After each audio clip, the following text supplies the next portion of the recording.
ಅಯೋಧ್ಯೆಯಿಂದ ಶಬರಿಮಲೆಗೆ ಪಾದಯಾತ್ರೆ ಮೂಲಕ ಹೊರಟು ಇದೀಗ ಶಬರಿನಗರ ಸ್ವಾಮಿ ಕೊರಗಜ್ಜನ ಸನ್ನಿಧಿಗೆ ಆಗಮಿಸಿದ ವಿಜೇತ್ ಸ್ವಾಮಿ ಮತ್ತು ರಜತ್ ಸ್ವಾಮಿ ಇವರನ್ನು ಸ್ವಾಮಿ ಕೊರಗಜ್ಜ ಸೇವಾ ಸಮಿತಿ ವತಿಯಿಂದ ಆತ್ಮೀಯವಾಗಿ ಸ್ವಾಗತಿಸಿ ಕೊರಗಜ್ಜ ಕ್ಷೇತ್ರದಲ್ಲಿ ಪ್ರಾರ್ಥಿಸಿ ನಂತರ ಪೂರ್ಣಕುಂಭ ಸ್ವಾಗತಗಳೊಂದಿಗೆ ಶ್ರೀ ಅಯ್ಯಪ್ಪ ಸ್ವಾಮಿ ಭಜನಾ ಮಂದಿರಕ್ಕೆ ಬರಮಾಡಿಕೊಳ್ಳಲಾಯಿತು.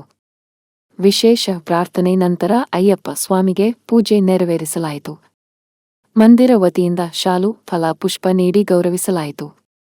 ಅವರು ಡಿಸೆಂಬರ್ 21ರಂದು ಸುಳ್ಯಪದವು ಅಯ್ಯಪ್ಪ ಮಂದಿರದಿಂದ ಮುಂಜಾನೆ ಶಬರಿಮಲೆ ಪಾದಯಾತ್ರೆ ಮುಂದುವರಿಸಲಿದ್ದಾರೆ.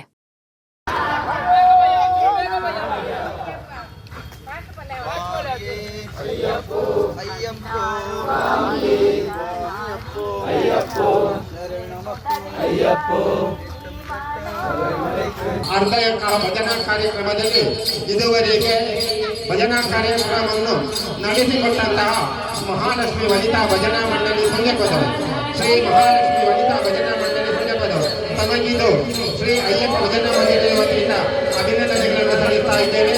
ಅದೇ ರೀತಿ ಇನ್ನು ಮುಂದಿನ ಭಜನಾ ಕಾರ್ಯಕ್ರಮದಲ್ಲಿ ಸರ್ವೋದಯ ವಿದ್ಯಾಸಂಸ್ಥೆಗಳ ವಿದ್ಯಾರ್ಥಿಗಳು ಸುಳ್ಯಪದವು ತಮಗಿದು ಸ್ವಾಗತವನ್ನು ಬಯಸ್ತಾ ಇದ್ದೇವೆ. ತಾವುಗಳು ಬಂದು ತಮ್ಮ ಭಜನಾ ಸೇವೆಯನ್ನು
ಪಾದಯಾತ್ರೆಯನ್ನು ಶಬರಿಮಲೆಗೆ ಸನ್ನಿಧಾನಕ್ಕೆ ಮಾಡುವುದು ಹೇಳಿ ಸಂಕಲ್ಪ ಮಾಡಿಕೊಂಡು ಅಲ್ಲಿನ ಮಾಲಾಧಾರಿಗಳಾಗಿ ಶಬರಿಮಲೆ ಯಾತ್ರೆಯನ್ನು ಮೊದಲುಗೊಂಡು ಇವತ್ತಿಗೆ ಆರೂಢದಲ್ಲಿ ಆರಾಧಿಸಿಕೊಂಡು ಬರುವಂತಹ ಶ್ರೀ ಅಯ್ಯಪ್ಪನ ದಿವ್ಯ ಸನ್ನಿಧಿಯ ವಾರ್ಷಿಕೋತ್ಸವದ ಸಂದರ್ಭದಲ್ಲಿ ಇಲ್ಲಿಗೆ ಆಗಮಿಸುತ್ತೇವೆ.